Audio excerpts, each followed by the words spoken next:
Greetings, everyone. Whoa! Yeah, we're live. We're live.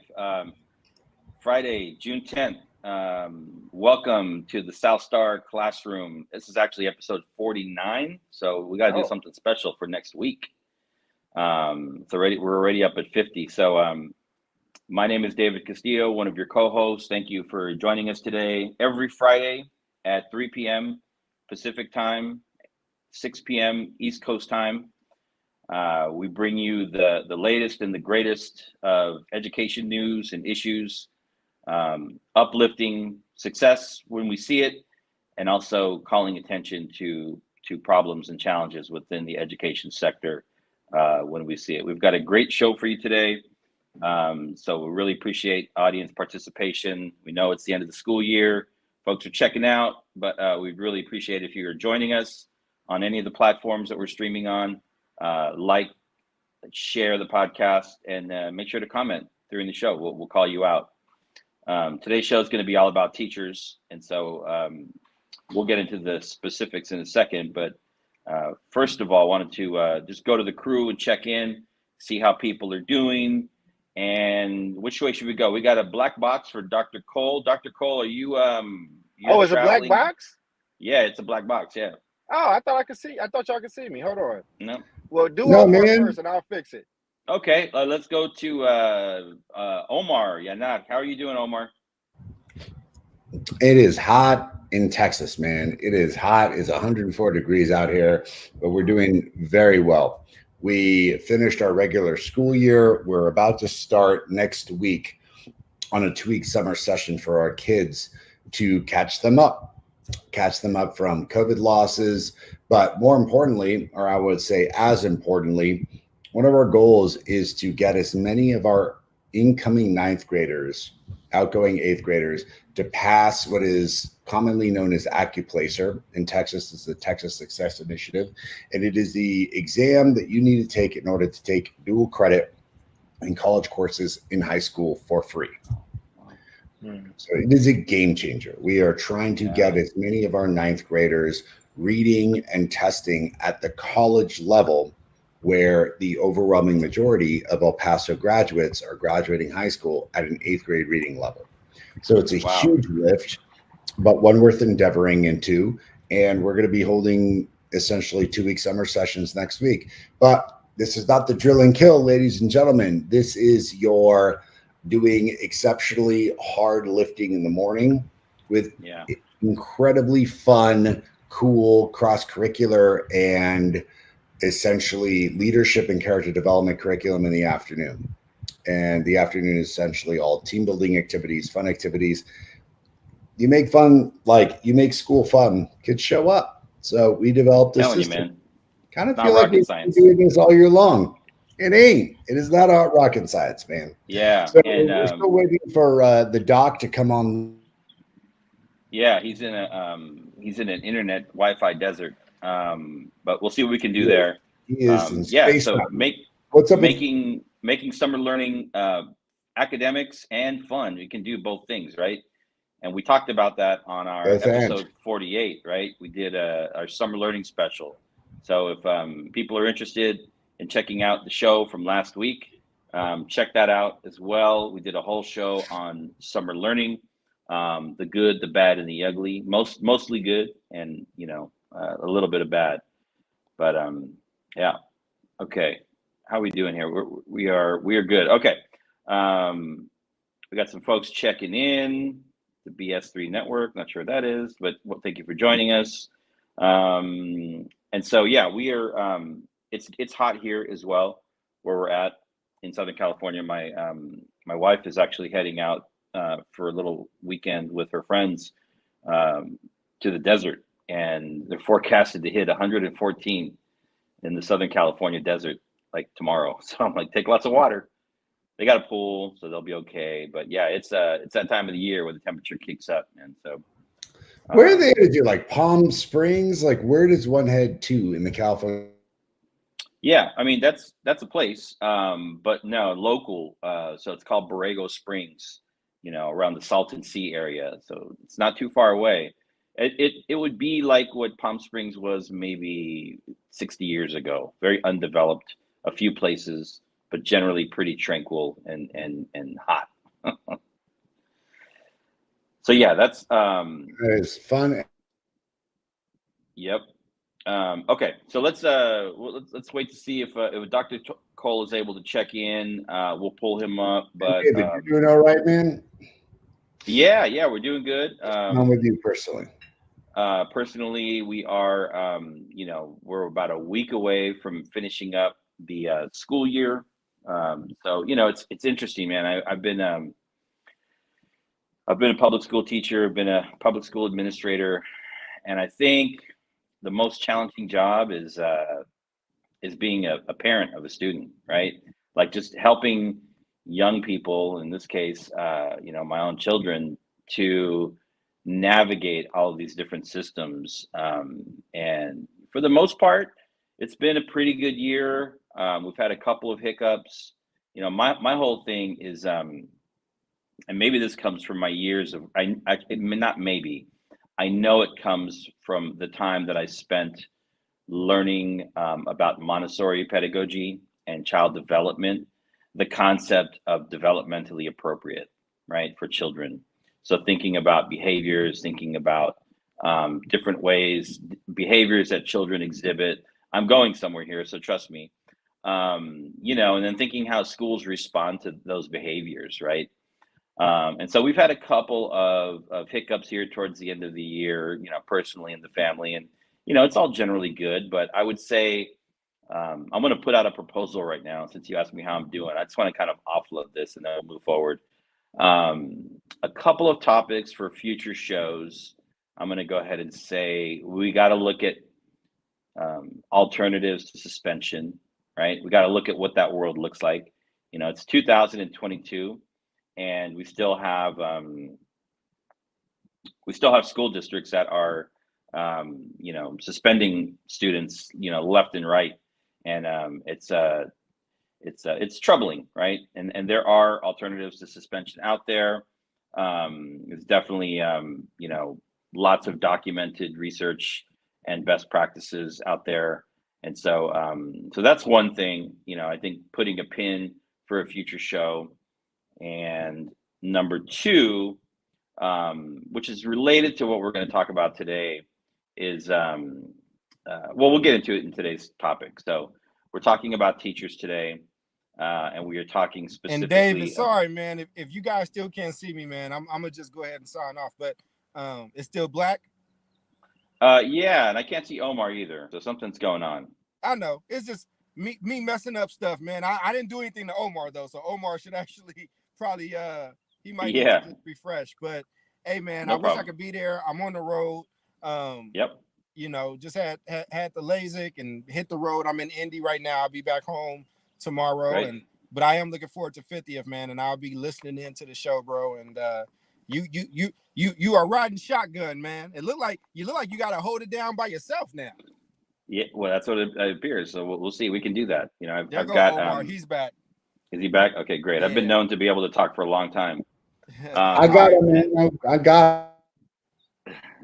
As I say bye, I want to say welcome to the Roku community.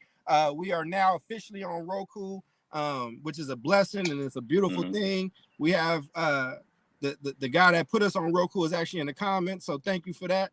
And yeah, man, I'm gonna let you guys handle it, and I'm gonna head out. Yeah, great. So Omar, hopefully you caught some of that. Basically putting a pin for a future show, or maybe even a series of shows around like suspension data, as well as alternatives to suspension, right? Like let's do a 100%. Deep dive into different things that schools can be doing, because it's 2022 and there's evidence out there, there's best practices, and some folks are still running schools like they're running them 50 years ago, and I want to put a light onto that. Yeah, years ago. Absolutely. Yep. So for today's show, thanks for asking and checking in. For today's show, we wanted to put a light onto some work and focus on some of the national data around students in public schools, and then looking specifically at some demographics and having a conversation around teachers, recruiting teachers, what are the barriers to recruiting teachers, and then getting more specific about ensuring that specific students can have access to educators. Not all, but I mean, not all students, but like, doesn't have to be all of your teachers, but ensuring that young people have teachers in front of them every day. And again, not every class that look like them and that come from their communities. That's really important. And we've seen some of the data, I think mainly focused around African American students, and it's powerful data, right? I don't have it in front of me right now, but it's, I mean, what I can recall, and maybe you can help me with the Somar, is like, you know, for an African American student, like if they've had one African American teacher in their entire K through 12 sequence, like their graduation, their, you know, college, their earnings, all of that stuff is kind of exponentially. Yeah, it's off the charts, you know, and it's like, it's pretty clear. So today we're going to have that conversation, and we're going to focus on you know, figuring out how we can better identify, create pathways, and support, recruit, hire, and retain Latino teachers, primarily in areas where, you know, the Latino demographic in this country is growing. It's going to only continue to grow. And so how can we get more brown teachers in front of brown kids? That's the gist of the topic for today. So we'll start there. I know you are all doing some powerful work at the Leadership Academy in El Paso, but I wanted to just maybe back up and we could tell a story or two, maybe just one each, about, you know, your schooling, your K-12 schooling, and what that looked like for you. Like having, you know, when was the first time you had teachers that look like you, come from your communities, and what did that impact look like for you? That's a great question, man. I figured we were going to go in that direction. So I hope I'm on off mute, right?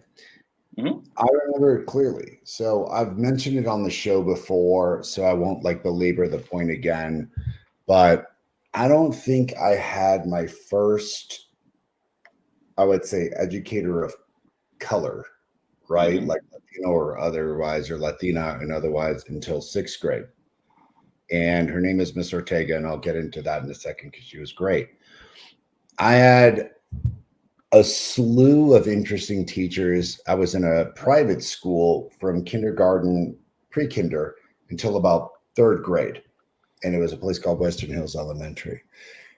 And Mrs. Henley, my 3rd grade teacher, would come to my mom's car almost on a daily basis to complain about my behavior.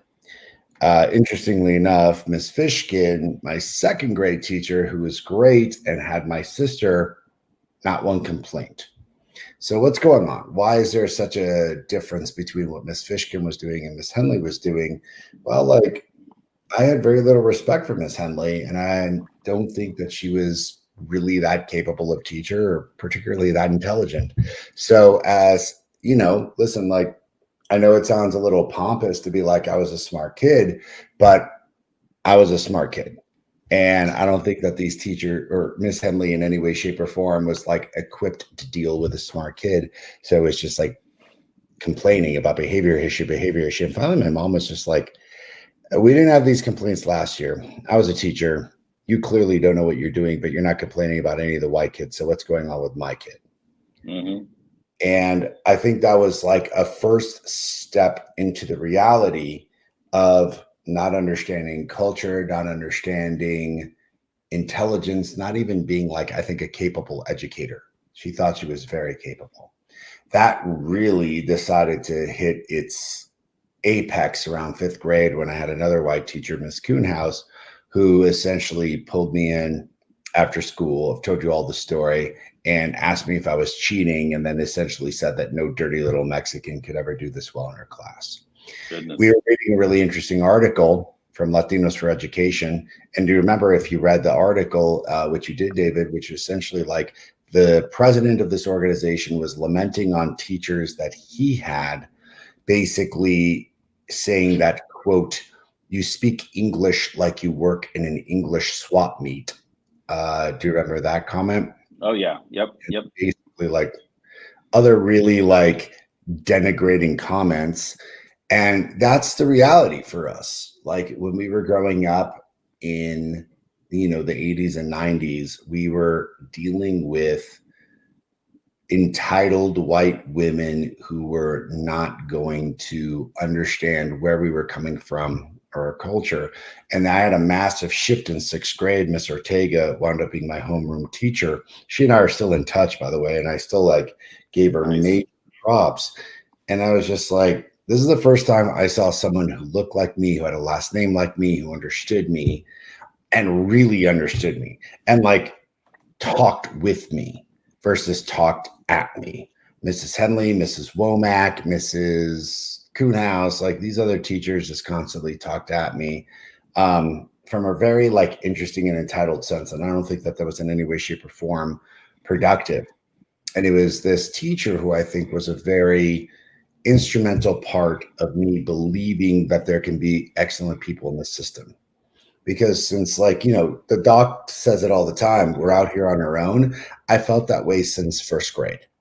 I'm just on my own. Like none of these teachers are going to understand me. None of these teachers are going to be able to do anything for me. I'm going to do my best to try to, what's the right word? Like I talk about it when I talk about persuasion. You're essentially trying to like neutralize the scenario so that you're staying off the radar because you're not bad and you're not like excessively good. You're just kind of in the middle. Yep. And Ms. Ortega, I think it was the first one from that perspective. But like, let's bear in mind, my mom still is, and was my very best teacher. She was a teacher. She helped me understand the system. But I think it wasn't until Ms. Ortega in sixth grade that I was like, oh, this makes a difference that you know where I'm coming from, that you understand me, understand my culture, you understand my language, and you're trying to support that versus using my cultural assets as negatives to persecute. And I don't know if you felt something similar when you were growing up in the 70s and 80s, but I think that was the major turnaround for me. What happened with you? Yeah, I mean, I think more broadly, thank you for sharing that and part of your story. More broadly, a couple of things that you said resonated with me. Just outside of even having teachers that look like me or that came from my communities, was teachers that overall in general could recognize universally the humanity of young people and children. Start there regardless of where you come from. So it's a mindset issue around just young people, and then having an asset-based mentality mindset, right? And so that 100%. And like just for our crew, asset based, what does that mean, David? Yeah, that means thank you. Yeah, that's right. Asset based is looking at working with viewing a child, assuming best intentions, and pulling on strengths of a child as opposed to identifying behaviors that might be problematic, right? But like pulling from assuming the best, assuming a child is operating in a way or in showing behaviors, and maybe those behaviors are like not intentional. So let's get to the bottom of what that is, and then deeper level is aside from your curriculum, figuring out how you can pool assets from a child's background, their family's background, their community's background into the instructional conversation, right? That's really what it is, and it's part of like designing curriculum, part of designing lesson plans, and it's at the end of the day, it's a mindset issue, right? You can do some work around teaching mindsets, but at the end of the day, it's people hit a dead end. So that's my interpretation of what asset, and then there's a whole other you know direction to this of asset-based communication. When when teachers and principals are talking about children, talking to parents about their children, there's nothing worse than like getting a phone call from a teacher or a principal, and the first two things or three things that they say are, problematic about your child. I'm like, that's a really good way to shut down a conversation. That's a really good way to disconnect and or begin the process of, to start, disenfranchisement, like let's, that's really what it is. And so that's my short interpretation of it. Right. Absolutely. And then I'm assuming that you were in a similar situation as me. Yeah. So, I mean, going back, it's really interesting. I mean, I'm not going to say the older I get, the more mature I become.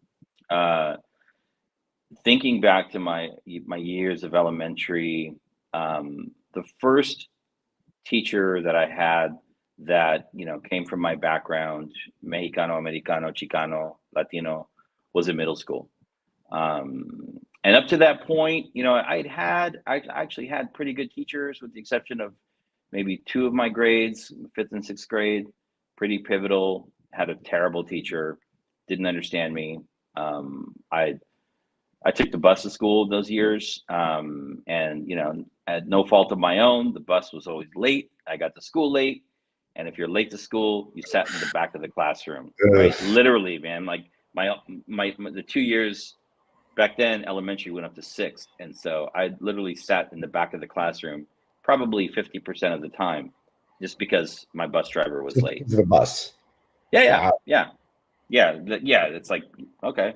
That sent a strong message. And so, but it wasn't until middle school when I had a teacher, and he happened to be the Spanish language teacher, when you start to get, into the electives for foreign language. And I've told the story here too, but I'm going to say it again in an abbreviated form, because it's a very clear example of the first time a teacher, Mr. Dela Cruz, at my middle school, not only taught us language in Spanish and the mechanics of spoken word and written word and reading, but he offered an opportunity for young people to bring in items from their background, artifacts, so that we could do kind of this like shared instruction and curriculum. So he let students in the class be teachers. And so for me, what this looked like, and you might get a kick out of this, you might remember it, I was like, what am I going to do? At the time that this was happening, a movie had just come out based on a true story of a Mexican-American Tejano named Gregorio Cortez, right? We've talked about Gregorio Cortez. Big deal in my family. A very famous folktale, less folk, it's reality. And a movie had just been produced by a famous director, Moctezuma Esparza, and the lead who played Gregorio Cortez was Edward James Olmos, right? And so, my father had taken me to see the movie. We somehow got a copy of the VHS or the beta, I don't know what it was. And I told my teacher, I was like, I want to bring this movie in and do a lecture with students about the history of this Texas hero. And we did that. He rented out the school's mini theater, and we, as a class, we watched the whole, this is in 7th grade. We watched the whole film, and then he allowed me to have a conversation about the meaning behind the film. Mind blowing, right? The first time I was able to actually pull from, the assets of my culture into school to not just validate my own family's experience, but to teach others about it, right? And so that was a very powerful moment for me. And I fundamentally believe is because, Mr. Dela Cruz was, shared the background and he learned from it too. He had no idea. So not only was I teaching my peers, but I was also teaching my teachers, right? Who gets to do that? I mean, at least back then it was kind of unheard of. Totally unheard of. Yeah, that was the high point, and then it kind of went nosedived until I got to community college, right? So that's my K-12 story. I mean, I think that it entails the same situation, which is getting back to the crux of the story at the show, which is many of our listeners are probably wondering why. If you look at the statistics and, you know, the article that we read, and we can post it, over 50% of kiddos in, you know, look, it depends on what state you're in. If you're in Texas, if you're in California, like it's well over 50% of kiddos are, you know, kids of color, right? This is a national ideology or a national statistic. And it's saying if over 50% of our kids are either Latino, Asian, Black, or Indigenous, why are 79% of our teachers still white? So we had our experiences, and I think these are anecdotal experiences, right, David, to basically stress the fact that the statistics back us up. We could talk all day long about what we experienced as kids of Latino descent. And I think the shocking scenario that we didn't have many teachers of color, like, look, why is this shocking? Look, if you're in Idaho, probably not that shocking. If you're in Iowa, not that shocking. When you're in El Paso, Texas, and 82% of the population is Latino, and over 80% of the teaching force is white. Wow. Why? Right? Now, that statistic is changed dramatically since I was a kid until now. However, I think the question then becomes the very obvious question, the elephant in the room, David, and I've got my take, and I definitively know you have your take. What's the problem? What is the problem? Why are so many Latinos not in the classroom? And I certainly have a long-winded answer to this one, but I want to give you first. Great.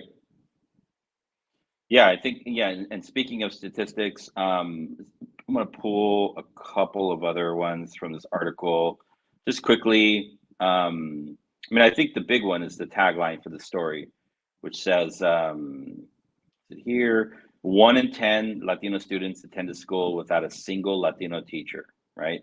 That's what we know.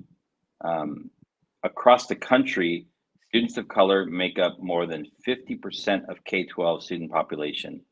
You know, in California, that 50% is Latino, right? California has now, in California public schools, Latino students are the majority. And yet, Hispanic teachers nationally make up about 9.3. We could go to different districts and you know, pick and choose, but you're correct. There's a significant disconnect. And so I think when we talk about what some of the challenges are to addressing that, I think number one, there are things that we can do in, you know, to create new teacher pipelines, to address some of the challenges around the credentialing process, right? All those things need to happen for sure. However, I think the biggest issue is, you know, you're looking to recruit a pool of potential educators that have essentially gone through a broken system.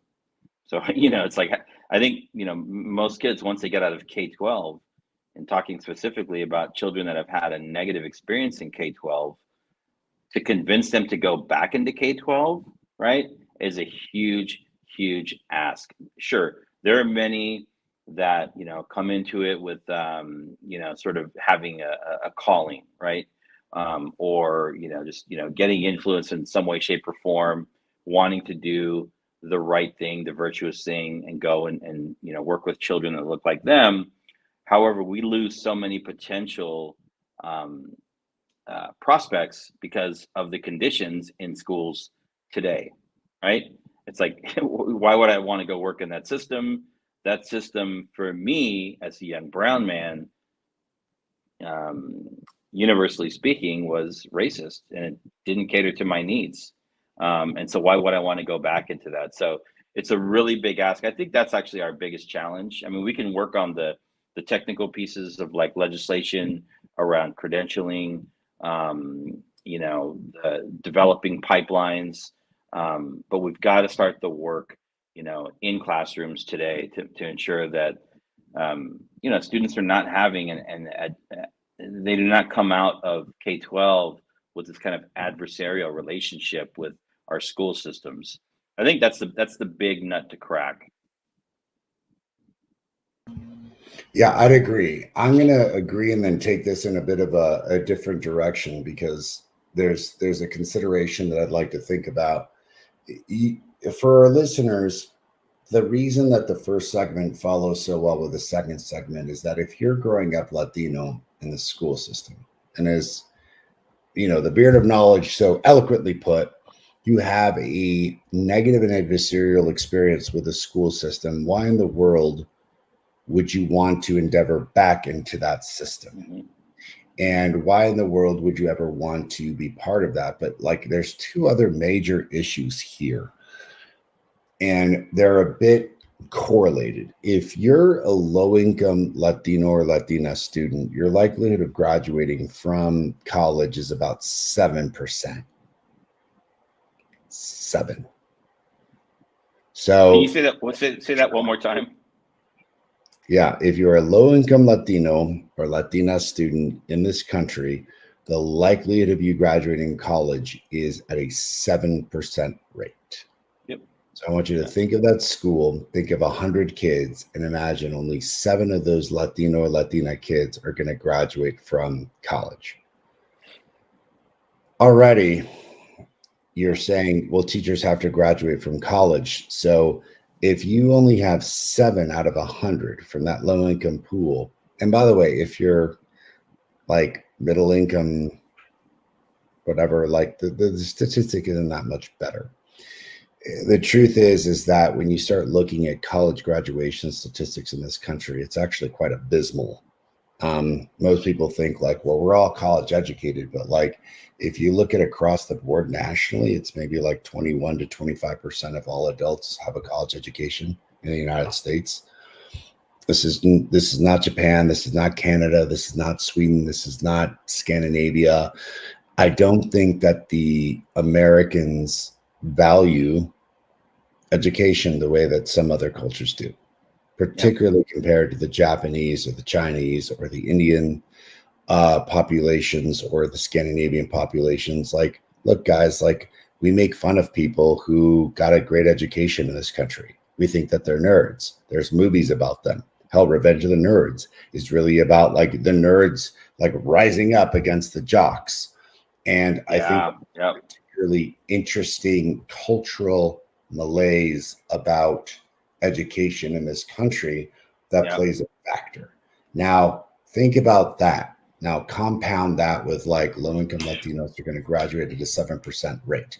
Now, compound that with the fact that, dude, if you're one of those 7, David, and you grew up low income, you grew up poor, let's just be layman's terms here. Yep. Why in the world would you ever get into education? Why? To be subservient to a system that subjugated you, earn $2 instead of going into Wall Street or financial broking. So I had a great conversation with a good friend of my sister's, a guy named Jacob Ojeda, badass dude. I bring him up because I give the man accolades. He grew up extraordinarily low income here in El Paso. Wonderful mom, wonderful sister, wonderful dude. And when I was significantly younger. I was still in my 20s, and we had dinner. And he said something very prolific to me that I don't think he knows to this day how prolific it was. Because I was asking him, I'm all about the cause. I'm trying to get back into education, be part of the cause, do something important. And I was why is your time spent not doing that? And he's like, Ahmad, the only thing I needed to worry about was getting me and my family out of generational poverty so that my kids are doing significantly better and I don't ever have to worry about this cycle of poverty in perpetuity. So why in the world would I look? It's awesome you're doing that. What you're doing, cool, good for you. But for the rest of us who grew up incredibly low income, it's a traumatic experience. You're on day-to-day survival, food, electricity, water, clothing. And then you're essentially in a very interesting educational system where you're humiliated by those who do have, those with fancy cars and fancy clothes. American education is a movie of constant badgering and humiliation. And he's like, why in the world do I ever put my kids through this? I'm getting myself out of this so that my kids never have to do this. Now, I think our audience is understanding there's an onion that you're peeling away, that you're understanding, well, if only 7 of us are graduating from college, what's the likelihood that those 7 are going to get into an arena of subjugation, persecution, and zero pay? I mean, very little. So, of course, they're going into these other fields because the emergence of the Mexican middle class is still something that we're barely beginning to see now. You know, like, well, like I know these Mexicans and they're middle class, and I'm like, yo, how many? So then what you're seeing is that the system that is supposed to put them into a classroom and a system that is supposed to support a thriving middle class is not built for Mexicans and not built for Latinos. So they're going to choose different pathways. So then we have to hope, David, like you and I, that 1 out of the 7, 2 out of the 7, maybe someone out of the 7% of those 100 actually dive into education. So I think this is the problem.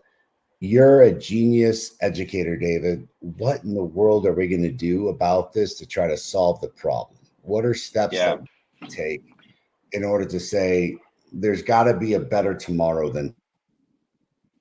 Yeah.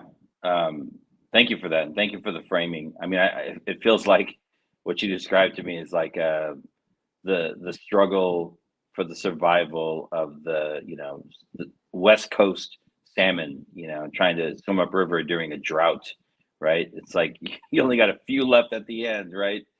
And those and those few get the spotlight. You're like, hey, this is Omar Yanar, David Castillo, but yeah, I mean the numbers are what they are.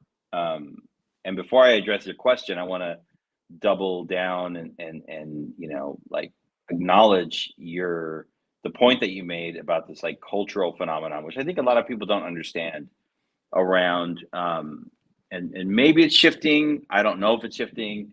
But the concept or the idea of being an educated person in in the hood, right? Like it's like a backlash, right? It's like in many circles, you would think that you would want to see people go on, get an education, and better themselves, better their families, better their communities.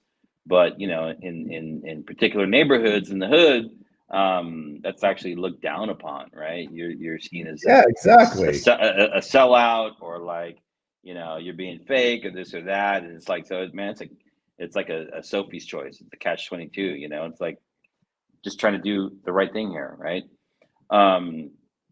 I think teacher pay is definitely an issue. So especially if you're looking at recruiting low income or even middle class Latinos into the teaching profession, I can tell you for a fact, my parents ended up being in the middle class, but that was not until they had spent 30 years working in the fields, right? So money was always definitely an issue, right? And my parents would ask questions about, are you sure you want to do this? There's no money in it, XYZ. After college, I didn't go directly into education after college. I went into the corporate world and actually made a fair amount of money and learned a lot, and then went back because I had the benefit of having that like financial base for me and my family, right? Not everybody can do that. I wouldn't have done it straight out of college. And so I think there are many like structural issues around making that leap. But to answer your question, I'm just going to say, like, I think the big issue is you've got to start with, we can fix or address some of these like structural issues with legislation, boosting teacher pay, XYZ. But what the heart of the issue, and I feel like this doesn't get talked about enough, is the morality component. Like, how do you convince somebody who's had a very challenging, faced racist teachers and racist school environments, to go back into those systems, right? It can be done, and it's happening, but I feel like we lose too many of our potential amazing educators and liberators as a result of the experience that they've had in this very system that we are talking about. The need to have them in, right? So I go back to like the here and now, and so I think it's a twofold solution. We've got to address what's happening today with our children in classrooms, especially in Texas and California, other states where we have a huge disconnect. Where even today in 2022, way too many Latino students do not have teachers, or maybe one here, one there, that just don't look like them, and you don't have that connection. And so if they don't have that connection, if they don't look like them, then they're not able to envision themselves in these roles in the future. Then you tack onto that all the other pieces that we talked about: pay, about reputation, about fiscal stability for your family, about advancing your family and your community, and then about the general hard nature of being a teacher. It's not easy. Even if you are a Latino teacher that wants to go back and work in your community that is the Latino community, it doesn't make it any easier. I'll say that. It might make it even harder. Agreed. And I think for the most part, if you're looking and saying, why are we seeing such a deficit of Black and brown teachers in the classroom? This goes so deep that I don't think we've got time on this podcast to really get into this. And, shout out to Vicky. Thank you for joining us. If you look at just basic home ownership for Latinos, for Blacks, and this gets into another show we had about redlining, another show we had about banking institutions, another show about, I just saw this show, The Banker, this movie called The Banker on Apple TV. It was awesome, man. And it was really about the fact that there were no Black-owned banks. And as a result, the overwhelming majority of loans in this country, especially for mortgages and businesses, were given to whites and not Latinos and not Blacks. So how are you creating a middle class of Blacks and Latino and Latinas when you're not lending money for businesses and mortgages? So that puts us in a constant state of survival. We're paying rent. We're not acquiring wealth. And it's the kind of thing that's like families who've got a home got it good, because it's like the parents got a home, and it's like the kids need a home. There it is. Stay in this home. And like the recent, like, hey, well, I'm 18, I'm out of the house, I'm gonna go get my own home. That is a direct result of the stability of a middle class reality, where that kid had a stable home, was able to do their homework, focus on school, not have to work to pay the minimum bills like many of our Black and Latino, Latina kids have to do, go off to college, and wind up getting a decent paying job and able to afford their own home. And in perpetuity, this creates. You go back to that factor for us, and you're not seeing the home ownership, the business ownership, and the like thriving middle class for Latino, Latina, and Blacks as you do for like the white population. That is a huge root issue for all of this. So I always contest that if we're going to find solutions, the short-term solution, and I'm glad that David is trying to do this, and I'm certainly trying to do this, is how do we start running our own places that are hiring Latino and Latinas and increasing the pay so that they're in a position to start buying homes, and they're in a position to start creating the wealth that will expand beyond their own generation. so that if I'm paying a starting salary, God willing, eventually of $60,000 for a teacher, which is what I'm hoping to do in the next few years, that is not a bad place to be. And if teachers are earning upwards of, anywhere from $70, $80 to $90,000, boom. Now you've solved the problem in the short term because those teachers are able to earn a very good salary in a stable reality where if they have a dual income scenario, they're thriving, they can buy a home, yep. And now you're eradicating that cycle of poverty. I think in a long-term solution, and like shout out to our own bank, and I'm not going to name names today, but the bank that the El Paso Leadership Academy uses, sadly, despite it being a local bank, despite it being a bank run by El Pasoans, despite it being in a town of 82% Latinos, is lending out, and I'm being conservative, more than 85% of their loans to white people. How is that possible? Yep.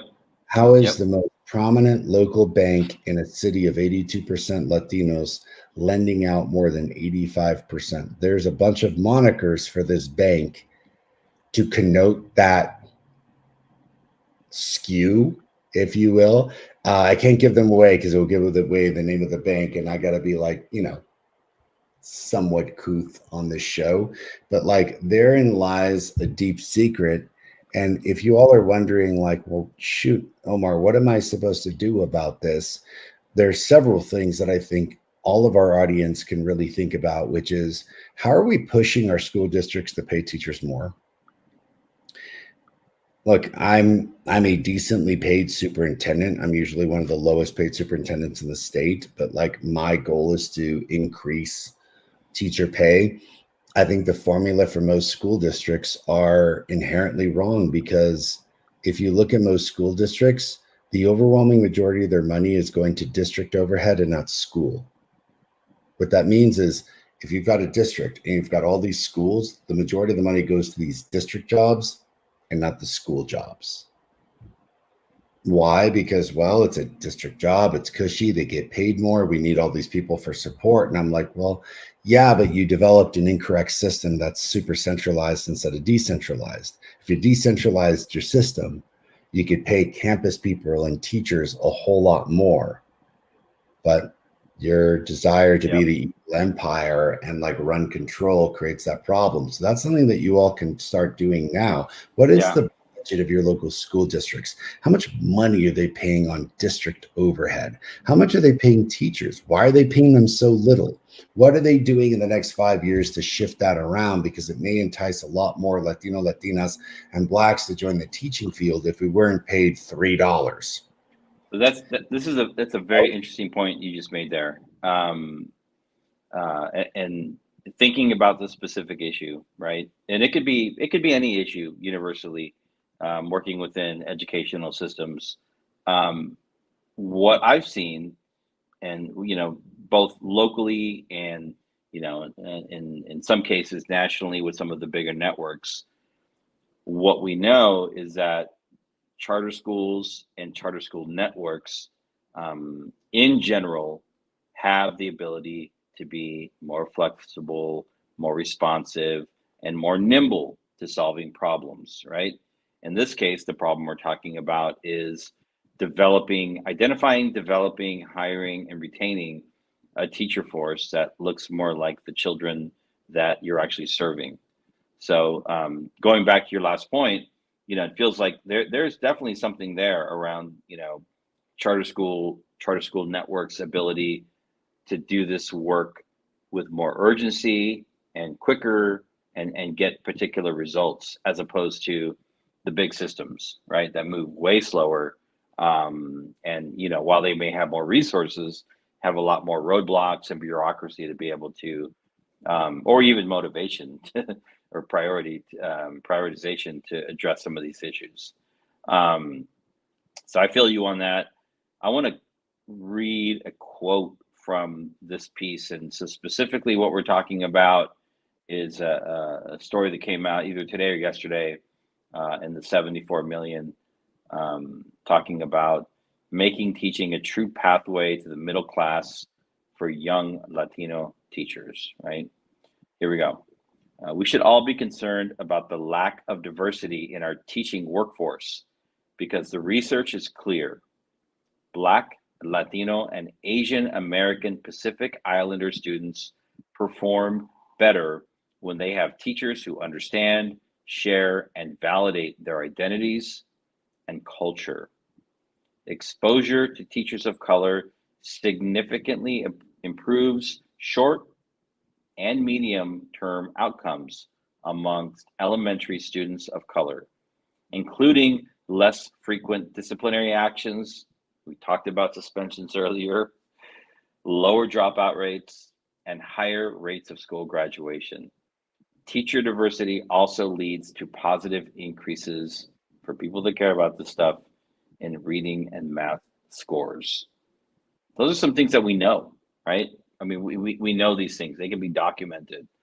And so it's interesting. Like, and I know that there are some statewide initiatives. I know the organization Latinos for Education is doing some of this work.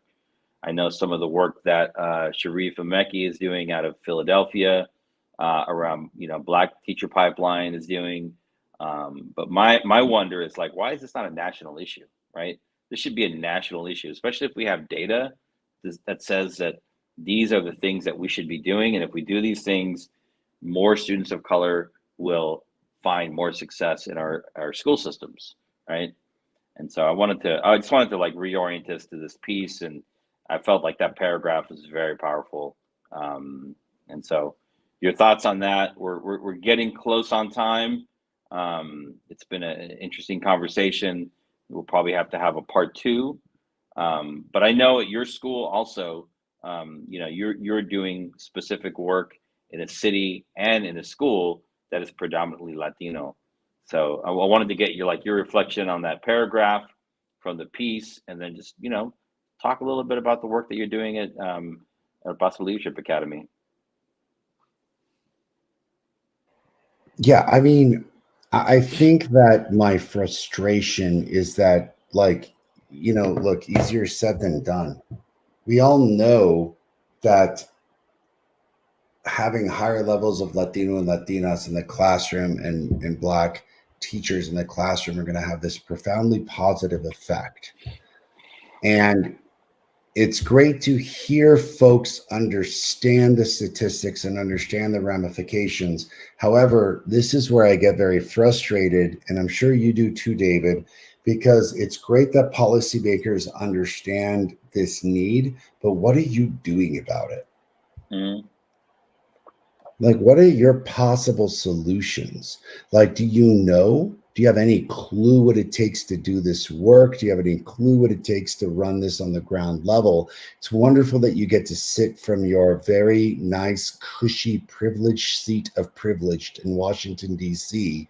and submit a thought piece about what the statistical necessities are for uplifting Latino education in this country, but you don't have a friggin' clue how to actually accomplish it. And that is frustrating.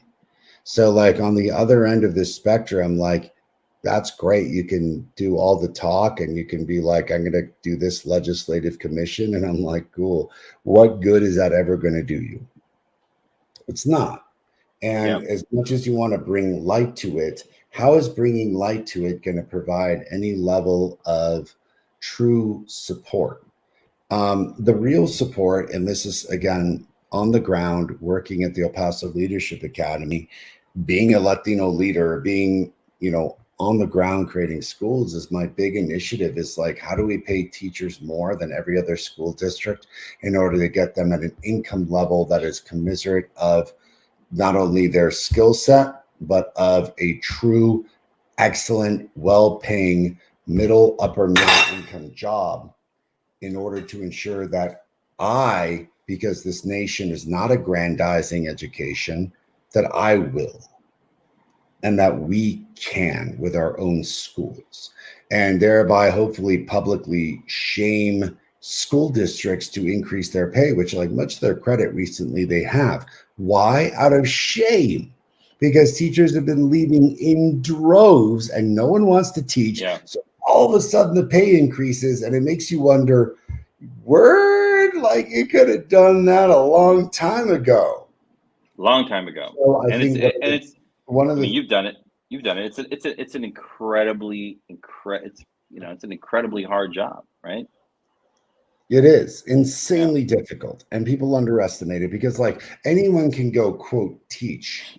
Yeah, like you can truly, like Joe Blow, Jane Blow out there. You're like, I get summers off, I do this. I'm like, yeah, absolutely. Like you want to be like some like crappy, mediocre, less than mediocre teacher. Yeah, dude, you can absolutely go do that and have all these vacations. In order to be an extraordinarily good teacher and make effective change and basically demonstrate quantitative change, my kids grew from 13% proficiency to 70% proficiency in reading at this grade level in 1 year. That's what I'm talking about. That is extraordinarily difficult. And this is my thing. If I had a magic wand, David, you know what I'd do, man? All them like skip, scap, scallywap teachers, all them ones who like lost faith in kids, who bitch about the kids in the lunchroom, who talk crap about the kids, who don't like the kids, who don't believe in the kids. I would just magic wand their asses out of education forever. If you don't intrinsically believe that a child can succeed, get out of here. Because you know what? That kid that you don't believe can succeed, more often than not, statistically, black or brown. That is why, as you mentioned earlier, David, and I'd love to do that show, how is it that the overwhelming majority of suspensions and expulsions are black and brown kids? Yep. Come on, people. Right.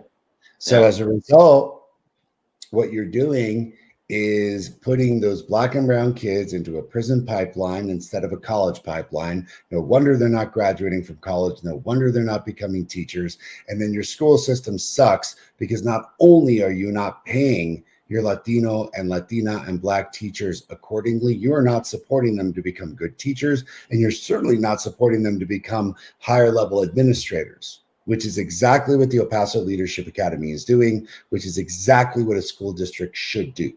It's like, nope, these white women who graduated from some, not so much just Ivy League, but these liberal arts colleges. They graduated from, Williams. Cool. And we're going to give them a job because they're really well organized and they say all the buzz terms that we really, really like. And what you're essentially doing is condemning these kids to like poverty because that teacher from Williams doesn't have a shred of an understanding of what a Latino, or Black kid went through growing up.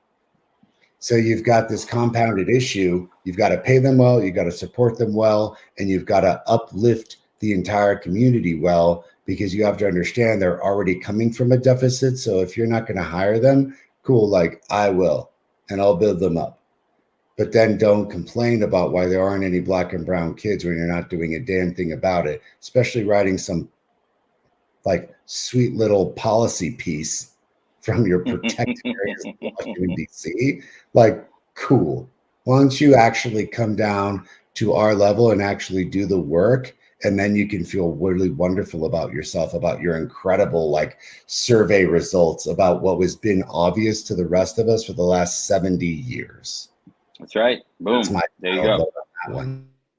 Yeah, I think that might be your closer right there too. I think this piece that we're talking about right now is like the pipeline piece, the teacher piece. But then if we can secure and identify the right demographic of teachers, then you get into the whole world of retention, right? Support. Like, can you retain these teachers? And then the second part of that is, can you then start to develop a leader pipeline from that demographic of teachers that you've worked so hard and strategically to create? So this is just one part of it. And I think our first dedicated conversation on this show that we've had specifically around Latino teachers and pipeline I want to read one other excerpt from this piece from the 74. They're talking about recommendations. Finally, school districts must do more to retain the few teachers of color that are already in the profession. We talked about that. Most Latino educators we work with tell us the same things. We are overlooked for promotion. We don't get the professional development opportunities that we need. And our work is not valued in the same way as that of others. It's worth repeating. Teaching should be a path to the middle class. Giving teachers opportunities to grow, assume leadership roles, and get paid a fair wage are the foundational steps to signaling that we are committed to this ideal, right? So we're moving from just talking about like the benefits to children to also talking about the benefits, the deserved benefits to the adults that are doing this work, right?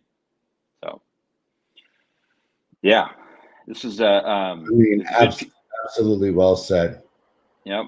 Yeah, it was a good piece. I appreciated it. I think maybe we should connect with this organization, Latinos for Education, get them on a future show to do a deeper dive. At this point, I don't really have anything to add. I feel like it was a good like initial conversation. You know, negatives and positives as well. Do you have any closing thoughts, Omar? How you feeling? No, man, I think I already gave away the closing thoughts, and just the idea is I think that the solutions are out there, but as you really well stated in that article, no one is acting on them. Yep. And I think even if they heard them, the likelihood and bias of them actually following through on training, support, leadership positions is still going to be a rocky terrain until we start having leaders like us who can see ourselves in those teachers and build them up to be leaders of tomorrow. It is a long road, but one worth endeavoring into. Yeah. Children seeing themselves in their teachers seeing themselves as a reflection in their leaders, right? That whole cycle. Yeah. That's it. That is our South Star, not our North Star, right? That's right. Yeah. All right. Well, cool. Well, I appreciate you for your contributions and your comments today and your testimonial based on your experience, not only your life experience but also your work experience. You're doing the work every day, so I appreciate you for that. Appreciate Dr. Cole wherever he's at. He's doing his thing. We'll get the band back together next week for our 50th show. We'll do some planning around that and bring something special to our viewers. And with that, thank you for joining the South Star Classroom today. Every Friday, 3 p.m. Pacific time and 6 p.m. East Coast time. Thank you for joining us and have a great week. Congratulations to all the young people out there that have finished off the school year, graduating and matriculating, all the teachers, all the administrators, support staff, and all the parents that have helped their kids through another school year. We appreciate you all. See you next week.